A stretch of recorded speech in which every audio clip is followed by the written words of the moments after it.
안녕하십니까. 송현 3동, 송림동 전 지역, 금창동을 지역구로 두고 있는 국민의힘 소속 이영복 의원입니다. 존경하는 유옥분 의장님을 비롯한 동료 의원 여러분, 또한 살고 싶은 도시, 활기찬 행복도시 동구 구현을 위해 애쓰시는 동구 김찬진 동구청장님을 비롯한 공직자 여러분들께도 감사의 말씀을 드립니다. 5만 9천여 구민 여러분, 어느덧 2024년을 마무리하는 제281회 인천광역시 동구의회 제2차 정례를 임하고 있습니다. 올 한해도 우리 동구의회는 지역 주민의 삶의 질 개선을 위해 열심히 노력하였습니다. 앞으로도 더욱 의정 활동에 전념하겠다는 다짐을 하며 구정 질문을 하고자 합니다. 근본 우리 의회는 현장 방문과 행정사무감사에서 파악한 문제점들에 대하여 꼼꼼히 따져 집행부의 개선을 촉구하고 건설적인 정책 대안도 함께 제시해 생산적인 행정사무감사가 되도록 한다는 취지를 갖고 행정사무감사에 임하였습니다. 아울러 제가 지속적으로 본회의와 특별위원회의에서 반복해서 구정 질문하고 개선을 촉구한 사항들에 대해 다시 한번 우리 모두 고민하는 시간을 가졌으면 합니다. 먼저 제가 구정 질문과 행정사무감사를 통해 질문하고 위원회에서 질의하여 개선을 촉구한 사항이 개선되지 않고 문제점들이 지속적으로 발생하고 있어 다시 구정 질문을 드립니다. 먼저 지난 구정 질문에서도 질문을 드렸듯이 모든 부서에서 사업 추진 시 전문성 결여로 공사 감독 및 관리의 부적절한 사례가 지속적으로 발생하고 있습니다. 이러한 결과는 수차례 말씀드렸지만 전문성이 부족한 각 실과에서 사업을 발주한 결과로 잦은 설계 변경과 하자 보수가 잦아지고 공공시설물의 신설 및 개보수 과정에서 잦은 설계 변경과 하자 보수는 공사기간 지연, 시설물 품질 저하 그리고 예산 증액 등의 문제가 초래하고 있습니다.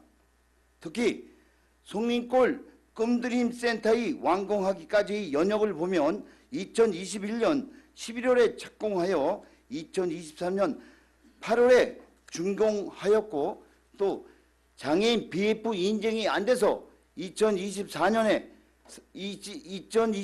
4월에 BF 인증을 획득했고 2024년 8월에 송림골 끔드림 센터가 3년 만에 개관하였습니다. 장애인 BF 인증 관계로 준공 시기 지연과 잦은 설계 변경 등으로 공사 지연 발생 요인 등의 여러 가지 문제점들이 발견되었습니다.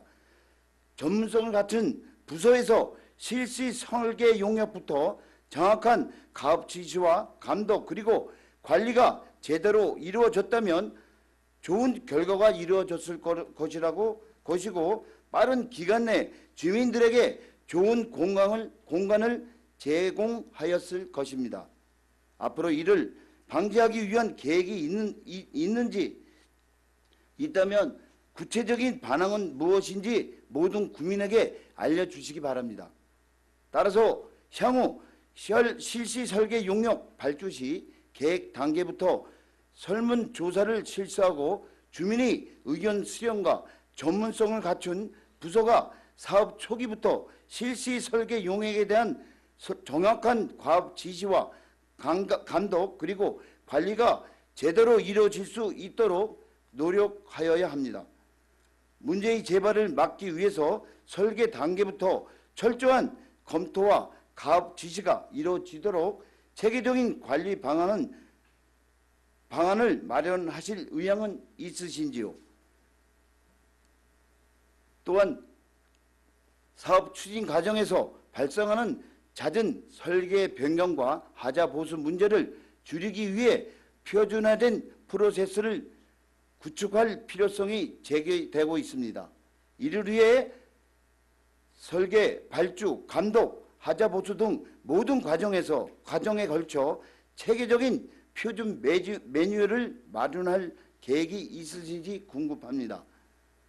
공공사업 추진 시 성과 평가와 책임 제도 도입을 통해 문제의 원인을 명확히 하고 재발 방지 대책을 마련해야 할 것입니다. 이에 대한 계획은 갖고 계신지 대책 방안에 대해 답변 바랍니다. 또한 공사 신설 및 개보수는 주민들이 직접 체험하는 사업 과정에서 설문조사 및 공청회 등이 주민 의견을 적극 반영하고 진행 상황을 투명하게 공개하여 주민들의 신뢰를 확보하여야 할 것입니다. 이를 위해 주민 참여 및 소통 방안을 어떻게 마련할 계획인지 답변 바랍니다.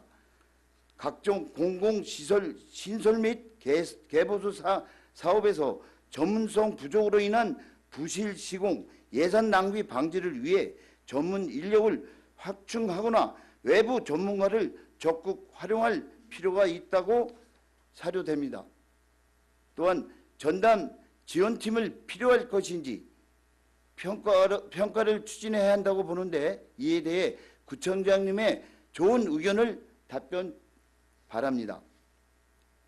다음은 우리 구의 청소년들이 활동 공간 및 쉼터 조성에 관련하여 질문 드리겠습니다. 현재 우리 동구는 원도심의 여건상 어르신들이 복지 향상을 위해 많은 노력을 기울여서 성과가 나타나고 있습니다. 또한 청소년들에 대해서도 조성된 기금으로 교육 여건 개선 등의 개선을 노력을 하고 있습니다. 하지만 현실적으로 우리 청소년들이 체감할 수 있을 만큼 활동 공간과 쉼터 등의 복지 관련 공간 확보와 운영 체계를 갖추지 못한 것도 사실입니다. 다음 세대의 주인공들인 우리 구 청소년들이 외부로 방황하지 않고 우리 구에서 스트레스를 해소하고 쉴 수 있는 공간을 조성하는 것은 우리가 해야 할 의무와도 같은 것입니다. 따라서 2025년도에는 청소년 복지 향상을 위해 어떤 사업을 계획하고 있는지 답변 주시기 바랍니다. 다음은 전통 재래시장 활성화 방안에 대해 질문 드리겠습니다. 우리 구에는 비교적 규모 있는 전통 재래시장이 여러 곳에 소재하고 있습니다. 전통 시장을 방문해 보면 지역 개발로 인해 이용객의 수가 많이 줄어들었습니다. 이러한 때에 전통 재래시장을 방문하는 외부 고객 수를 늘리기 위해서는 주택시설의 확충이나 운영 체계를 개선하여 불편함이 없이 시장을 찾을 수 있도록 해야 할 것입니다.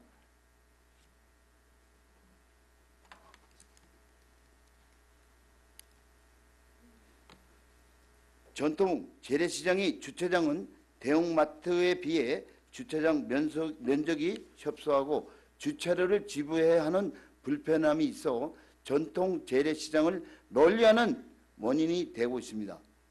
반면 전통 재래시장에서 주차 공간 부족이나 관리 미비로 인해 시장 이용자들이 겪고 있는 주요 불편사항은 무엇이고 주민이 불편하지 않고 이용이 편리할 수 있는 방안은 무엇인지 고민은 하였는지 또한 주민 의견 수렴은 하였는지 답변해 주시기 바랍니다. 앞으로 2026년 7월 1일자로 중구 육지 쪽하고 우리 구와 통합하여 제목복으로 행정체제 개편 예정인데 같은 지역에 있는 신포시장과 신흥시장, 연안부두 어시장 등 현재 중구에서는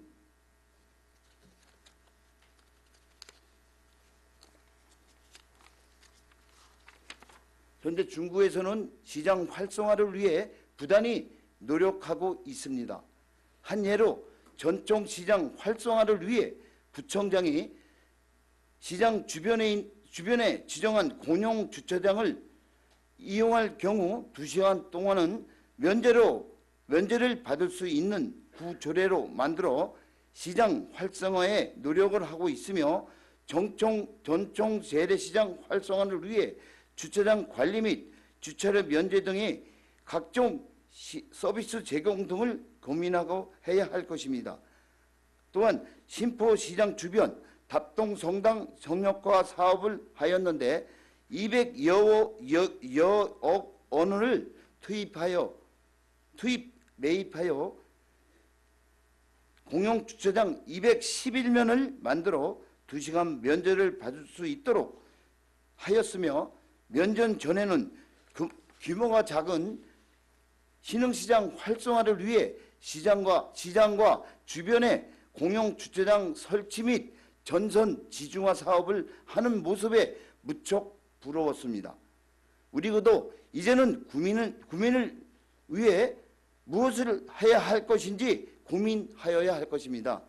그러면 타 지역의 성공 사례를 참고하여 동구 전통 재래시장에 적합한 주차 관련 혜택 정책을 마련할 계획은 있는지, 또 주차 문제 해결과 감면 혜택 정책이 시장 활성화를 및 상인 소득 등등에 미칠 긍정적 효과가 어떻게 평가하고 있는지요. 이와 관련해서 2025년도에 전통 재래시장 활성화를 위해 구청장님의 계획이 있으시면 답변해 주시기 바랍니다.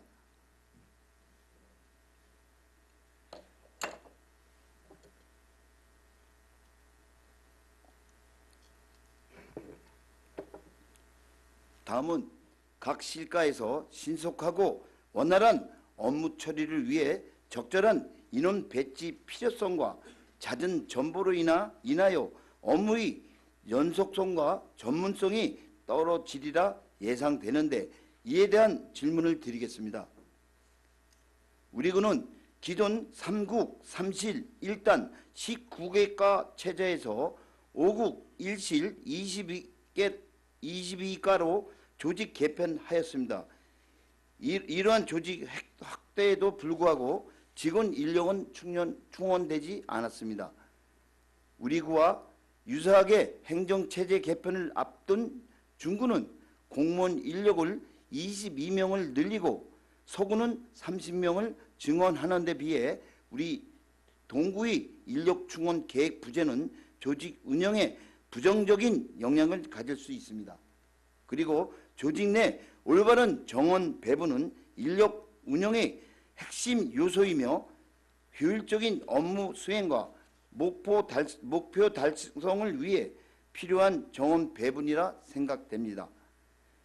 정원 배분의 문제점으로는 첫 번째, 특정 부서에 인력이 과도하게 집중되거나 부족하여 업무 효율성이 저하될 수 있습니다. 조직 전체의 생산성에 부정적인 영향을 미치게 됩니다. 두 번째는 일부 부서에 인력이 부족하면 해당 부서 직원들이 업무 부담이 증가하여 스트레스와 업무 만족도 저하로 이어질 것입니다. 세 번째는 적절한 인원 배치가 이루어지지 않으면 부서 전문성이 약화되어 조직의 경쟁력이 감소할 수 있습니다. 또한 잦은 전보로 인해 발생할 수 있는 문제점에 대해 말씀드리겠습니다. 첫 번째로 잦은 전보 제한으로 인해 직원들이 부서를 이동하면서 임무의 연속성, 일관성이 깨질 수 있습니다. 그 결과 업무를 새로 배우는데 시간이 오래 소요되며 이로 인한 행정처리 지연과 효율성 저하가 발생될 수 있습니다.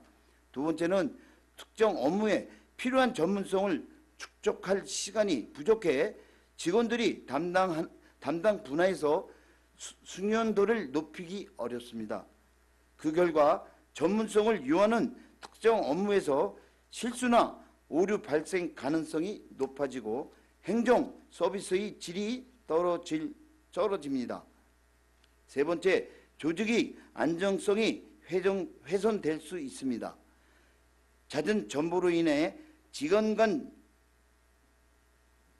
협업 관계와 조직 내 신뢰 관계가 약화될 수 있습니다. 조직 문화가 불안정해지고 장기적인 팀워크 구축에 어려움이 생기게 됩니다. 네 번째는 업무 부담이 증가합니다. 새로운 업무를 맡은 직원은 기존 담당자가 담당자의 쌓아온 데이터를 이해하고 업무를 파악하는 데 시간과 에너지를 소모하게 되고 직원 개인의 업무 부담이 증가하여 과중한 스트레스로 인한 직원 만족도가 감소할 것입니다. 앞서도 말한 끔드름 센터 공사에 관련하여 말씀드린 바와 같이 전문성을 갖춘 부서에서 모든 사업을 추진하기 위한 직원 배치를 위해 구차원의 고민과 보완이 필요하다고 판단되는데 업무 효율성과 주민 서비스 품질을 높이기 위한 인력 배치의 중요성과 잦은 정보 문제를 해결하기 위한 구청장의 의견을 답변해 주시기 바랍니다. 다음은 당부사항 한 가지 말씀드리겠습니다. 우리 송림고가교는 1995년에 준공된 고가교로 인해 지역이 단절되고 교통이 불편할 뿐만 아니라 특히 교가교 주변에 재개발 사업들이 추진되고 있어 앞으로 교통이 더 혼잡할 것입니다. 또한 일부 방향에서 직진 또는 좌회전이 불가능하여 교통이 불편할 것입니다. 이 때문에 주민들이 수년 전부터 개선을 요구하는 사항이며 5개 구역의 정비 사업이 모두 마무리되면 1만 3천 명에 입주하게 될 것입니다. 이에 따라 차량 교통량이 늘면 교통 혼잡으로 주민 불편이 더 커질 것입니다. 그리고 제가 지난 8월쯤 어느 유튜브와 기사를 보았는데 청장께서 이 사안에 대해 많은 관심을 가져주신 데 감사드리면서 인천시가 추진하는 제3차 도로건설 관리계획 수립 용역이 내년 11월쯤 마련될 예정이라고 하는데 송림고가교 철거 사업이 꼭 반영될 수 있도록 구청장을 비롯한 관계 공무원께서는 책임감을 가지고 노력해 주실 것을 당부드립니다. 본연 역시 말보다는 지역 발전과 국민의 삶의 질 향상을 위해 몸으로 실천하겠다는 약속을 드리겠습니다. 끝까지 경청해 주셔서 감사합니다. 이상입니다.